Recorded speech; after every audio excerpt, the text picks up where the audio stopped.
Ilyas Bachtiar dan Elisa Salsanabila atau Nabila Lida resmi menikah pada Kamis 20 Oktober 2022. Pesona orang Aceh tak kalah menarik dari daerah lainnya. Para artis ini bahkan memutuskan untuk menikah dengan orang keturunan atau berdarah Aceh.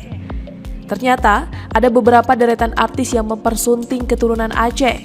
Salah satunya Ria Yunita alias Ria Ricis, adik Okky Stiana Dewi itu menikah dengan pemuda keturunan Aceh bernama Tengku Rusharyandi alias Tengku Rian.